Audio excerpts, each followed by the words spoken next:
ಈಗ ನನ್ನ ಸೀರೆ ಮೇಲೆ ಯಾಕಪ್ಪ ಕಂಡ್ಬಿತ್ತು? ಟೈಗರು ಏನಮ್ಮ? ಲೋ ಟೈಗರು, ನಂಗೆ ಈ ಸೀರೆಗಳು ನನ್ಗೆ ಮೇಕಪ್ಗಳು ಚೆನ್ನಾಗಿ ಮ್ಯಾಚ್ ಆಗ್ತಾ ಇದೆಯೇನೋ? ಸಕ್ಕತ್ತಾಗಿ ಕಾಣ್ತಿದ್ದೆ ಕಣಮ್ಮ. ರೀ ನಿಮ್ಗೊಂದು ಸ್ವಲ್ಪ ಟೇಸ್ಟ್ ಐತೆ ಈ ಸೀರೆಗೆ ಈ ಬಳಿಗೆ ಒಂದು ಸ್ವಲ್ಪ ಮ್ಯಾಚ್ ಆಗೈತೇನೆ? ಬೆಳೆ ಮ್ಯಾಚ್ ಆಗ್ತಿಲ್ವಾ? ಹಂಗಾರೆ ನಿನ್ ಕಬೋರ್ಡಲ್ಲಿ ಬೇರೆ ಬೆಳೆ ನೋಡ್ತೀನಿ.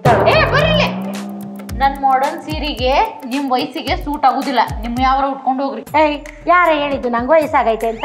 ಇವಾಗ 50 ತುಂಬಿ 60ಕ್ಕೆ ಬಿದ್ದೈತಿ. ಸಿಕ್ತಿ ಕಣೆ ನಾನು. ಅರ್ಧ ಶತಮಾನ ಕಳೆದು ಇವತ್ತು ನಾಳೆ ಅನ್ನೋರಂಗದಿರಿ ಸ್ವೀಟ್ 60 ಅಂತ. ಏನೋ ನೀನ್ ಮಾತಾಡ್ತಾ? ಹೆಂಗೆ ನನ್ನ ಟೈಗರ್ ಅಮ್ಮಂಗೆ ಏನಾರ ಒಂಚೂರು ಅಂದ್ಬಿಟ್ರೆ ಹೆಂಗ್ ಪಾಪಗಳು ಬರ್ತವೆ ನೋಡ್ದ? ಕೋಪಗಳಿಲ್ಲ, ಏನೂ ಇಲ್ಲ. ಅವಳು ಹೇಳಿದ್ದು ಅರ್ಥ ಆಗಿಲ್ಲ, ಇನ್ನೊಂದ್ಸತಿ ಹೇಳು ಅಂದೆ.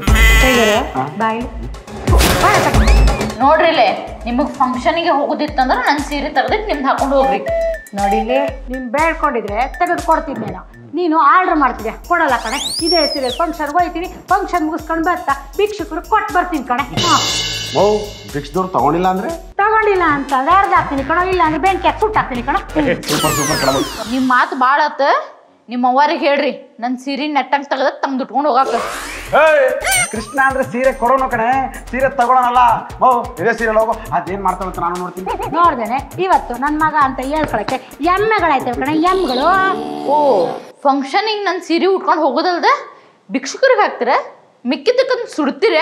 ಆಯ್ತಡ್ರಿ, ನಮ್ಮ ಮನೆ ಬಿಟ್ಟು ಹೋಗ್ತೀನಿ.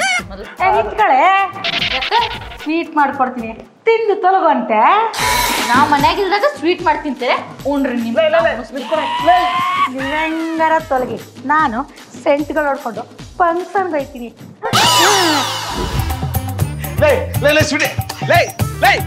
ನಿಂತ್ಕೊಳ.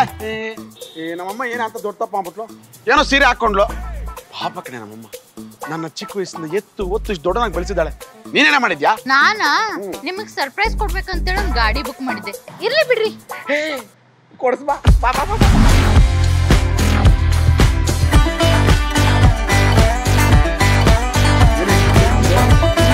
ಅದು ಬೇಡ, ಅಲ್ಲ ನೋಡಿಕ್ತೀನಿ ಬರ್ರಿ ನೀವು. ಅದು ಬ್ಯಾಡ್ರಿ, ಇದ ನೋಡ್ರಿ ಆ ಬೈಕ್. ಇದಾ? ಹಾ, ಇದು ಹೊಸ ಬೈಕ್ ಅಲ್ಲ, ಇದು ರೀಫರ್ಬಿಶ್ಡ್ ಬೈಕ್. ನನ್ನ ಫ್ರೆಂಡ್ಸ್ ಭಾಳ ಮಂದಿ ಮಾತಾಡತ್ತಿದ್ರು ಇದ್ರ ಬಗ್ಗೆ. ಅದಕ್ಕೆ ನಾನು ಗೂಗಲ್ದಾಗ ಸರ್ಚ್ ಮಾಡಿ ನೋಡಿನಿ. ಇವರಿಗೆ 4.7 ರೇಟಿಂಗ್ ಐತಿ. ಅದ್ರ ಜೊತೆಗೆ ಇವರಿಗೆ ಭಾಳ ಅಂದ್ರೆ ಭಾಳ ಚಲೋ ರಿವ್ಯೂನು ಕೊಟ್ಟಾರ. ಇವನ್ನ ತಗೋರು. ಅಲ್ಲ ಕಣೆ, ಫುಲ್ ರೀಫರ್ಬಿಶ್ ಅಂತೀಯಾ? ಏನು ಸಮಸ್ಯೆ ಬರಲ್ವಾ? ಇದು ಒಳ್ಳೆ ಐಡಿಯಾನಾ? ನೀವು ಕಾಜಿನ ಮಾಡಬೇಡ್ರಿ. ಫ್ಲಿಪ್ಕಾರ್ಟ್ದವ್ರು ಬೈಕ್ನ 120 ಪಾಯಿಂಟ್ ಕ್ವಾಲಿಟಿ ಇನ್ಸ್ಪೆಕ್ಷನ್ ಮಾಡ್ತಾರ. ನೀವು ಒಟ್ಟ ಡೌಟ್ ಪಡಬೇಡ್ರಿ, ಭಾಳ ಅಂದ್ರೆ ಭಾಳ ಚಲೋ ಐತಿ. ಬರ್ರಿ, ನಾನು ನಿಮಗೆ ಇದ್ರ ಬಗ್ಗೆ ಹೇಳ್ತೀನಿ. ಬೈಕ್ ತಗೊಂಡ್ಮೇಲೆ ನಂಗೆ ಇಷ್ಟ ಆಗಿಲ್ಲ, ಏನು ಮಾಡೋದು? ನೀವು ಕಾಜಿನ ಮಾಡಬೇಡ್ರಿ. ನಿಮಗೆ ಬೈಕ್ ಸೇರ್ಲಿಕ್ಕಂದ್ರೆ ಅವ್ರು 3 ದಿವಸದಾಗ ರಿಟರ್ನ್ ತೊಗೊಂತಾರ. ಅದು ಬಿಡು, ನೀ 100 ಕಿಲೋಮೀಟರ್ಸ್ ಓಡಿಸಿಂದನೂ ಬೈಕ್ ರಿಟರ್ನ್ ಮಾಡ್ಬೋದು. ಓ, ಇಂಟ್ರೆಸ್ಟಿಂಗ್. ಫ್ಲಿಪ್ಕಾರ್ಟ್ ಅವ್ರು ಬೇರೆ ಸರ್ವಿಸ್ ಏನಾದ್ರು ಕೊಡ್ತಾರಾ? ಹಾ, ನೀವು ಫ್ಲಿಪ್ಕಾರ್ಟ್ ಪ್ಲಾಟ್ಫಾರ್ಮ್ದಾಗ ಹೋಗಿ ರಿಸರ್ವ್ ಮಾಡಿದಂದ್ರೆ ಅವ್ರು ನಿಮಗೆ ಮನಿ ಮಠ ಬಂದು ಟೆಸ್ಟ್ ಡ್ರೈವ್ ಕೊಡ್ತಾರ. ಅದ್ರ ಜೊತೆಗೆ ಮನಿ ಮಠ ಬಂದ ಸರ್ವಿಸ್ ಮಾಡೋಕ್ಕಾರ. ಹೇ, ಸೂಪರ್ ಕಣೆ ಸ್ವೀಟಿ, ಫ್ಲಿಪ್ಕಾರ್ಟ್ ಬಗ್ಗೆ ಒಳ್ಳೆ ರಿಸರ್ಚ್ ಮಾಡಿದ್ಯಾ. ಅಲ್ಲ, ನಂಗೀಗ ಹಳೇ ಚೇತಕ್ ಬೈಕ್ ಬೇಕು, ಸಿಗುತ್ತಾ? ಚೇತಕ್ ಬೈಕ್ ಅಷ್ಟಲ್ಲ, ಅದ್ರ ಜೊತೆ ನಿನಗಿಲ್ಲೇ ಹೊಸ 100 ಥರ ಮಾಡೆಲ್ಕಿನ್ನ ಜಾಸ್ತಿ ಬ್ರ್ಯಾಂಡದ್ದು ಗಾಡಿಗಳದಾವ. ಅದ್ರ ಜೊತೆ ಇವ್ರು EMI ಆಪ್ಷನ್ ಕೊಡತ್ತಾರ. ಫ್ಲಿಪ್ಕಾರ್ಟ್ದವ್ರು 1 ಇಯರ್ ವಾರಂಟಿ ಕೊಡತ್ತಾರ. ಅದ್ರ ಜೊತೆ 3 ಫ್ರೀ ಸರ್ವಿಸ್ ಮತ್ತು RCನೂ ಅವರ ಟ್ರಾನ್ಸ್ಫರ್ ಮಾಡಿಕೊಡತ್ತಾರ. ಓ, ಇಂಟ್ರೆಸ್ಟಿಂಗ್. ಕಿಟ್ಟಿ ಮತ್ತು ಇವ್ರು ಅದ್ರ ಜೊತೆ ಜೆನ್ಯೂನ್ ಕಾಂಪೋನೆಂಟ್ ಮತ್ತು ಸ್ಕಿಲ್ಡ್ ಮೆಕ್ಯಾನಿಕ್ ಇರೋ ಬೈಕ್ನ ರಿಫರ್ಬಿಶ್ ಮಾಡಿಕೊಡ್ತಾರ. ಹೌದಾ?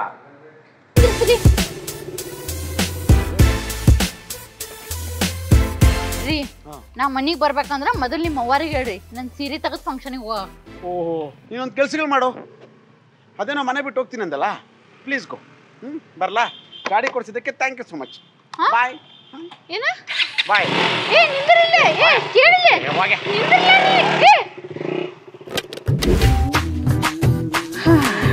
ಟೈಗರು ತಗೊಳ್ಳೋ, ಹಾಲ್ಗಳು ಕುಡಿ. ಮೌ, ಅವಳೆಷ್ಟು ಕರೆದ್ರು ಬಂದಿಲ್ಲ ಕಣಮ್ಮ. ಎಷ್ಟು ದುರಾಂಕಾರ ಗೊತ್ತ ಅವಳಿಗೆ.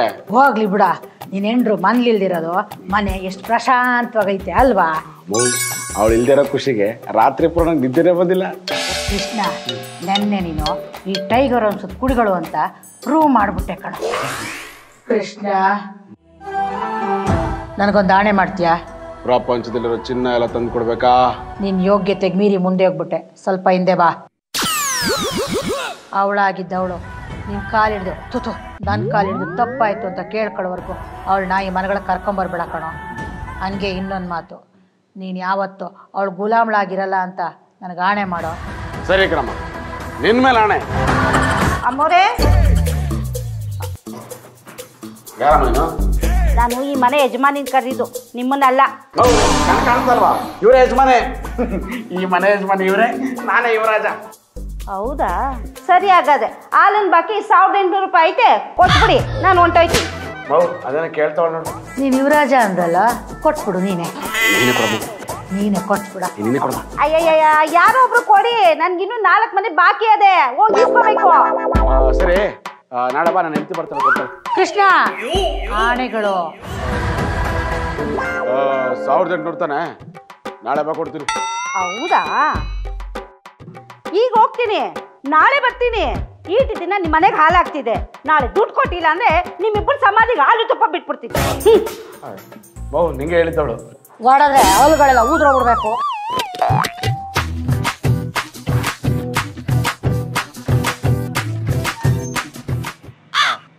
ಯಾರಿದ್ರೆ ಆಚೆ ಬನ್ನಿ. ಯಾರೋ ಬಂದವ್ರು ನೋಡು. ನೀನು ಮನೇಲಿ ಯಾರಿದ್ರೆ ಆಚೆ ಬನ್ನಿ ಅಂದೆ. ಜೊತೆಗೆ ನಡಿ ಹೋಗೋಣ. ಮನೇಲಿ ಯಾರಿದ್ರೆ ಆಚೆ ಬನ್ರಿ. ಯಾರೇ ಯಾರು? ನಾನು ಸುಮ್ನೆ ಎಲ್ಲರ ಹತ್ರ ಮಾತಾಡಲ್ಲ. ಈ ಮನೇಲಿ ಇಂಪಾರ್ಟೆಂಟ್ ವ್ಯಕ್ತಿ ಯಾರು ಅಂತ ಹೇಳಿ ಅವ್ರ ಹತ್ರನೇ ಮಾತಾಡ್ತೀನಿ. ಈ ಮನೇಲಿ ಇಬ್ರು ಇಂಪಾರ್ಟೆಂಟ್ ವ್ಯಕ್ತಿನೇ ನೋಡಿ. ಇವರೇ ಈ ಮನೆ ಯಜಮಾನಿ. ನೀವು ತಪ್ಪು ತಿಳ್ಕೊಂಡಿದ್ದೀರಾ ಅನ್ಸುತ್ತೆ. ಈ ಮನೆಗೆ ಯಜಮಾನ ನಾನು. ಅಂದ್ರೆ ಈ ಮನೆ ಬಾಡಿಗೆ ಕೊಟ್ಟಿದ್ದೀನಿ, ಬಾಡಿಗೆ ಕೊಡಿ ಎಂದೆ. ಅಯ್ಯೋ, ನನ್ ಬುದ್ಧಿಗಿಷ್ಟು. ಲೋ, ಒಲೆ ಮೇಲೆ ಅನ್ನಕ್ಕಿಟ್ಟಿದ್ದೆ, ಸ್ಟವ್ ಹಚ್ಚದೆ ಮರ್ತ್ಬಿಟ್ಟಿದ್ದೀನಿ ಕಣ. ಇರು, ಸ್ಟವ್ ಹಚ್ಬಿಟ್ಟು ಬಂದ್ಬಿಡ್ತೀನಿ. ನೀನ್ ಡೌ ಮಾಡ್ತಿದ್ದೆ ಅಂತ ಗೊತ್ತು. ಸ್ವಲ್ಪ ನಿಂತ್ಕೊಂಡು ಬಾಡಿಗೆ ಎಷ್ಟು? 18,000. ಅಲ್ಲಿ ಹಾಲೊಳಗೆ 1500 ರೂಪಾಯಿ ಕೊಡೋಕೆ ದುಡ್ಡಿಲ್ಲ. ನೀವು ನೋಡಿದೆ 15,000 ಕೇಳ್ತವನೆ. ನನ್ನ ಹೆಂಡತಿ ಹೆಂಗಮ್ಮ ಮ್ಯಾನೇಜ್ ಮಾಡ್ತಾ ಇದ್ಲು. ಏನ್ರಿ ಅದು ಗುಸು ಗುಸು ಕೊಡ್ರಿ. ವಾಯ್ಸ್ ಮೇಲೆ ರೈಸ್ ಮಾಡ್ತಾರಲ್ಲಮ್ಮ. ಸರ್, ಒಂದು ಕೆಲಸ ಮಾಡಿ, ಒಂದು 5 ದಿನ ಬಿಟ್ಟು ಬನ್ನಿ. ನೀವೊಂದ್ ಕೆಲಸ ಮಾಡಿ, 5-6 ದಿವಸ ಆರಾಮಾಗಿ ಬಿಟ್ಬಿಟ್ಟು ಬನ್ನಿ, ಮನೆಗೆ ಬೀಗ ಹಾಕಿರ್ತೀನಿ. ಕರೆಕ್ಟಾಗಿ ಹೇಳ್ತಾನೆ ಕಣಮ್ಮ. ಸರ್, ಒಂದಿನ ಟೈಮ್ ಕೊಡಿ ಸರ್. ಸರಿ, ನಾಳೆ ಸಂಜೆವರೆಗೂ ಟೈಮ್ ಕೊಡ್ತೀನಿ. ಅಲ್ಲಿವರೆಗೂ ಬಾಡಿಗೆ ಏನಾರು ಬಂದಿಲ್ಲ ಅಂದ್ರೆ ರೋಡ್ಗೆ ಎಳ್ದಾಕ್ಬಿಡ್ತೀನಿ ನಿಮ್ಮನ್ನ. 5ನೇ ಮನೆ, 6ನೇ ಮನೆ, 3ನೇ ಮನೆ ಯಾರು ಬಾಡಿಗೆ ಕೊಟ್ಟಿಲ್ಲ, ಎಲ್ಲಾರನ್ನೂ ಎಳ್ದು ಈಚೆಗೆ ಹಾಕ್ಬಿಟ್ಟು ಬೀಗ ಹಾಕ್ಬಿಡ್ತೀನಿ. ಅಯ್ಯೋ, ಏನಪ್ಪ ಮಾಡೋದು? ನಾನು ಹೆಂಡತಿ ಬೇರೆ ಮನೇಲಿ ಇಲ್ಲ. ಅವಳ ಹಾಲೋಳು ಬರ್ತಾಳೆ, ಈ ಕಡೆ ಓನರ್ ಬರ್ತಾನೆ. ಏನೋ ಮಾಡೋದು? ಅಯ್ಯೋ, ಏನು ಮಾಡೋದು ಅಂತ ಗೊತ್ತಾಗ್ತಿಲ್ಲ. ಅಯ್ಯೋ ಕೃಷ್ಣ, ಕೃಷ್ಣ, ಅಯ್ಯೋ ಇದ್ಯಾಕೋ ಕೃಷ್ಣ ಇಲ್ಲಿ ಕೂತ್ಕೊಬಿಟ್ಟಿದ್ಯಾ? ಮತ್ತಿನ್ನೇನಮ್ಮ, ನಾನು ಹೆಂಡತಿ ಇಲ್ದಿರೋದು ಅದೊಂದು ಮನೆನಾ? ಹೋಗಮ್ಮ. ಮತ್ ನಾನಿದ್ದೀನಿ. ನೀನ್ ಭೂತಾನೇನೋ? ನನ್ನ ಹೆಂಡತಿ ಮನೇಲಿಲ್ಲ ಅಂದ್ರೆ ಯಾರಿಗೂ ನೆಮ್ಮದಿ ಇಲ್ಲ. ಅವ್ನು ನೋಡ್ರೆ ಓನರ್ ಬೇರೆ ಕಾಟ ಕೊಡ್ತಾವನೆ. ನನ್ನ ಹೆಂಡತಿಗೆ ಫೋನ್ ಮಾಡ್ಬಿಟ್ಟು ಕರೆದು ಬಿಡ್ತೀನಿ ನಾನು. ಮತ್ ನನ್ ಕಾಲ್ಗಳೇ ಹಿಡ್ಕೊಂಡಿಲ್ಲ. ಏನೇನಮ್ಮ ಅಕ್ಕೆ, ಇನ್ನು ಅದಾಸೆಲ್ ಇದೆಯಾ? ನಾವಿಬ್ರು ಸೇರ್ಕೊಂಡು ಅವ್ರು ಕಾಲಿಡ್ಬೇಕೀಗ. ಮತ್ತೆ ಆನೆಗಳು? ಇಬ್ರು ಸಾಯೋದಕ್ಕಿಂತ ಒಬ್ರು ಸಾಯೋದ್ ಬೆಟ್ರು. ಹಂಗಂದ್ರೇನು? ನೀನ್ ಸತ್ರು ಪರವಾಗಿಲ್ಲ ಅಂದೆ. ನಮ್ಮೊಂದ್ ಸೋದಾರ ಕಣ, ನೀನ್ ಹೆಂಗ್ ಮಾತಾಡ್ತೀಯಲ್ವ? ಸುಮ್ ಕೂತ್ಕೊಳಮ್ಮ. ಸುಮ್ನೆ ನಾನು ಫೋನ್ ಮಾಡ್ತೀನಿ ಅಷ್ಟೇ ಅವಳಿಗೆ. ಕರಿತೀಯಾ? ಹಲೋ ಹಲೋ ಹಲೋ, ಲೇ ಇವಳೆ, ಏನಾತ? ಮನೆಗ್ ಬಾರ, ನೀನಿಲ್ಲ ಅಂದ್ರೆ ಬಹಳ ಕಷ್ಟ ಆಗ್ಬಿಟ್ಟಿದೆ. ನಾನ್ ನಿಮ್ ಮನಿಗ್ ಕಾಲ್ ಇಡ್ಬೇಕಂದ್ರ ನೀನು ನಿಮ್ಮವ್ವ ಇಬ್ರು ನನ್ ಮಾತ್ ಕೇಳ್ಬೇಕು. ನಾವಿಬ್ರು ಅಲ್ಲ, ಇಡೀ ನಮ್ ವಂಶದವ್ರೆಲ್ಲ ಕಾಲಿಡ್ಕತ್ತೀವಿ. ಬಾರೆ ಬಾರೆ, ನಾನು ಮಾತು ಕೇಳಿ ಬಾರೆ ಪ್ಲೀಸ್ ಕಡೆ. ಬರ್ತೀನಿ. ಹಾ